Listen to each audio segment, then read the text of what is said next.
Guns of Icarus. It's voxel-based Guns of Icarus. Oh right, okay. I can get down with this then. Probably more than Guns of Icarus. It's really, really, really good fun. Fantastic. It's still in alpha development, but he's working really hard on it, and he releases 2 updates a week to the patch there, and you can get it on De Jure. I've heard of that. What is that? Is that another game client? Yes, it's like Steam purely for indies. Oh right. Oh, I'm gonna have to get it downloaded then. It's not as good as Steam, and I'm sure it has its political controversies that I won't go into, but it's got like a whole section for alpha funded games. Oh right, okay. And it automatically updates the library that you've got, and it's as the alphas update themselves. So. Oh, okay. And now the Yorg. Yeah. That's how it's pronounced, is it? Yeah. Yeah. So the Yorg is finished, full out, and it's a really good multiplayer experience if you've got a few pals. Yeah. It's essentially a text-based adventure. I love text games. You make a choice, and you get to see what the outcome is, but it's a text adventure with stats. Right. Okay. So. And Just it's as all, a complete aside, what was really and... cool about this game was someone actually sent me a link to a Let's Play, and you were on it. Hey! Was that one of J Smith 30I's, perchance? Yes, it was. I was sent it by That's What You Get. Daz. Yeah, Daz. Good old Daz. Good old Daz. He said to me, you've got to watch this, and then as you popped up, I thought, I know, Jen. I know someone moderately famous on the internet. It's all these Americans, and then you come on. Oh, yeah, no, it's really, really, really good fun, particularly when you've got a narrator like Josh who really brings it to life. It was one of the first Let's Plays I've ever seen, and I must admit I did chuckle along. I wasn't actually overly fussed by the game itself, but it reminded me of those times when you get a game out of. I used to get games out of Blockbusters and sit around and sort of play and go, "Well, this is a bit shit," or "This is great." It's an interesting. It's not great on your own. I've tried it and it's not as fun. When you've got a bunch of friends around, the basic premise is that something is coming that will destroy the land that you are in, and you have 6 weeks to go about your business before that thing happens, and everything that you do affects your stats, and then in the end, with the stats that you've got to try to rebuild. But the things that can happen on the way can be hilariously devastating or completely banal, and then at the end you can either go for gold and try and rescue everything, or you can just fuck it all up even more. Fantastic. I must admit, I watched about 10 minutes funny. of you guys play whilst I was meant to be working, and yeah, I was sitting there just chuckling with all the random things that kept on happening, going, okay, we'll click this choice. I didn't expect that to happen. No, yeah, there's a part where if you clean the hospital at the right time, you unleash leeches that will literally appear everywhere for the next, 8 turns. Or you could go to a party and a jester tells a joke and you don't quite understand him. Oh. Yeah, I think I saw you do both those bits. the kind of the juxtaposition of all the different choices that you can make and the strangeness of the outcomes. It is a really good fun group experience. Fantastic, I shall definitely try and check it out. Now, Rob, I'm going to take a wild stab in the dark that you've not heard of the fantastic game that is the Dream Machine. I've heard the Dream Machine, but I don't think it was a game. You've not heard of the game? Now, I didn't think there was another thing called the Dream Machine. No. There's a band. The what, sorry? There's a band. There's lots of bands called the Dream Machine. Right, okay, no, this is a games podcast, Rob.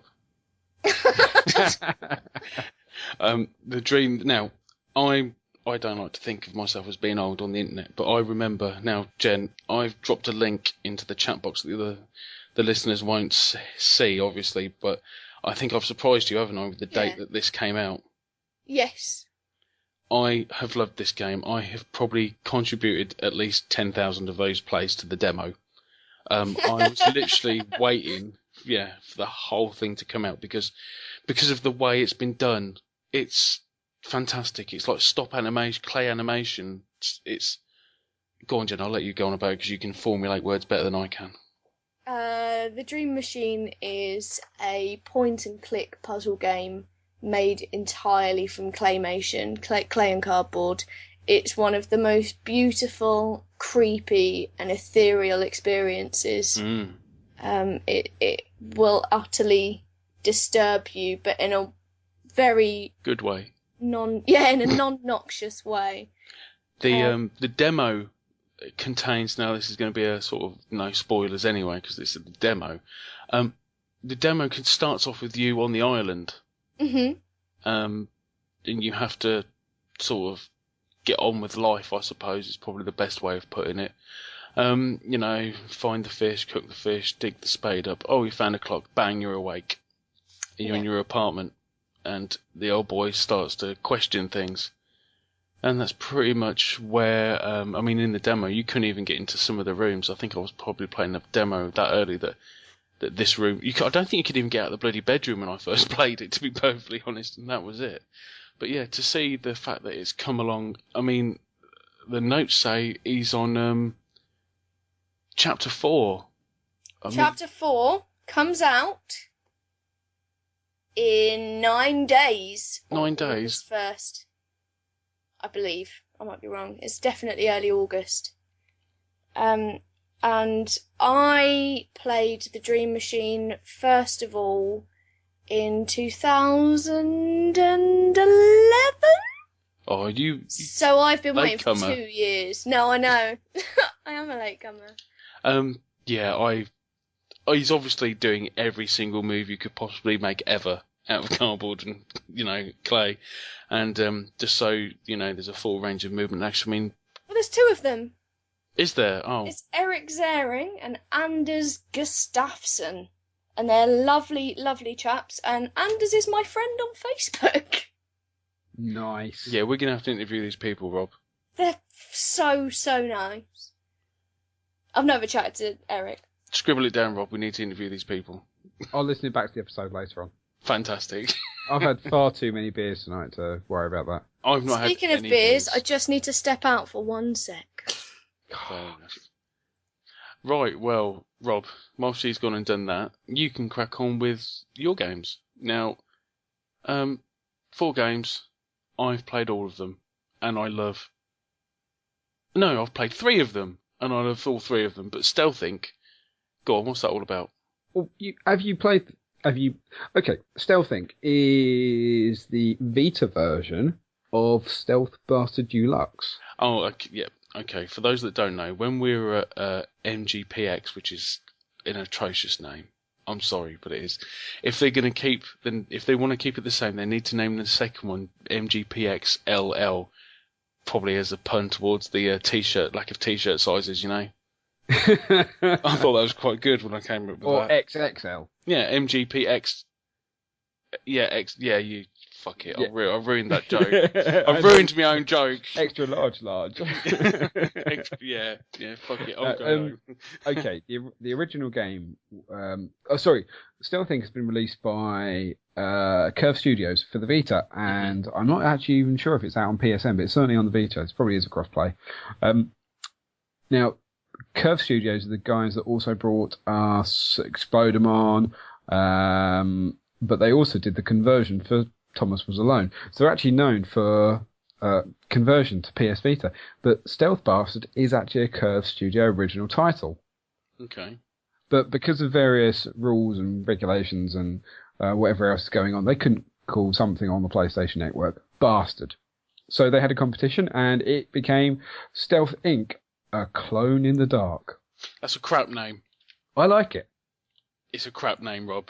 I prefer Stealth Bastard. It gets across everything it needs to get across. Don't get me wrong, I love Stealth Bastards. I thought Stealth Bastard... what is it? The full title? Tactical Arsehole. That's it. Yeah, Stealth Bastard, Tactical Arsehole. See? Fantastic. That's a PC gaming name, but they have to soften it up for all the kids. Exactly. So, Yeah, it's just one of those things. I've been playing on the Vita. I've got to level 1.6, which is very, very early on. And once again, it plays absolutely brilliantly on the Vita. Now, it's not actually out yet, because the people at Curve Studios were very, very, very, very, very nice and gave me a copy. You. They gave us absolutely tons of stuff for the event that shall not be named. You can name it; it doesn't matter. No, yes. Yeah, I thought it was just a cheeky, chappy memory stick because I've received memory sticks before, and I think I may have mentioned it earlier, maybe not on podcast, but somewhere else, that I received a Defiance memory stick. Yep. And it was a crock of shit. Yeah, but these were the E3 press ones. I don't know what ones we got. I think we got the press ones. We got the E3 press ones from the lovely gentleman by the name of Rob Clark, who is the PR manager at Curve Studios. It's got the game on it, Rob. I'm well chuffed. I know. He gave us absolutely tons of stuff, but I'll come on and say thank you properly later on. So, very early days, but I will be writing a review for the site, and a couple of other people might be able to get hold of the codes as well. We did actually give away the codes, but it all kind of fell to shit and no one actually claimed them, so I've got to sort that all out. We'll hold a comp. How many codes have we got left, Rob? Currently, we have nearly 40. What? Steam codes? Unclaimed codes for Vitas, PSs, DSs, and PC. But a lot of people at MGPX did actually win them, so I'm going to have to try and distribute them because they didn't actually come up and claim them. One is Tom Crooked. He's got a load, and the other one is Shogun P. He's got a couple, plus Anna's got one, and you no longer need your Steam code. Because you've got it. I think I will take a Steam code because I'm great like that, and the fact that it's linked to my Steam account should I ever lose anything or stuff catches fire. That's no problem. So apart from us skimming the ever slight amount off the top, there's quite a few codes left. But yeah, we're going to try and get them back out. So I've got to play that a bit more. I only started playing it properly today. Yeah, we're going to have to come up with some sort of mass competition for the ones that we've got left. Something stupidly simple. Stupidly simple. Please ask. How would you fix Britain? That sort of. Yeah. Okay, coming to the second game. This was a Steam, basically. I told you to get this, didn't I? Yeah, and I was weak. Good lad. Basically, I was doing the same as Bounty. I gave myself a budget, and I was still within my budget. You told me to get this, so I got it. What do you think? I love it. It's good, isn't it? Yeah, it's really, really good. I like it. It's too short. It's far too short. I'm only just starting out because in lots of stuff I've been playing. I completed it in 3 hours, and that's one of the few games I've got that can go on my list of completed games. Fair dues. So yeah, I've been playing Gunpoint again because of various reasons. Because of the way we recorded last episode in a very protracted fashion, then we're at MTPX and now it's Monday evening again. It seems to have come down very, very quickly. So I haven't had much time to actually properly play it, but it's definitely on my list of things to play. And I shall hopefully, in addition to playing Stealth Inc. on the train, I shall be playing Gunpoint in the evenings. Fantastic. Sorry to step out midway through our stream machine ranting. That's fine. You needed beer. We can understand that. We're men. Yes. I've just covered Stealth Inc., the unreleased game, which I already have, and Gunpoint. Have you played Gunpoint, Jen? No. You should play Gunpoint. Have you not played Gunpoint? Would I enjoy it? Yes, you would. Would I? Yes, sure. you would. It's a puzzler. If Okay, then I'd love it. If you don't, I will give you the money back for it. I'm that confident you'll love it. I will drop money into your PayPal account if you don't like it. Stealth puzzle game. Gunpoint. Lets you rewire its levels to trick people. Interesting. I got a secret. I say secret. I got an achievement where I have seen this. Where you run across a laser and you can wire things up. So I did the sensor to sort of do the door. So when I ran across the laser, the door slammed shut in my face and knocked me across the thing. Goes, yep, there's an achievement. Yeah, knocked me across the room. Goes, yeah, there's an achievement for that. I thought I didn't even mean to do that. For fuck's sake.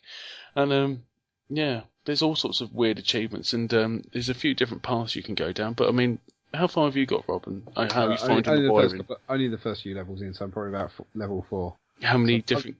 Go on. I'm just starting to wire stuff up all sorts of random ways now.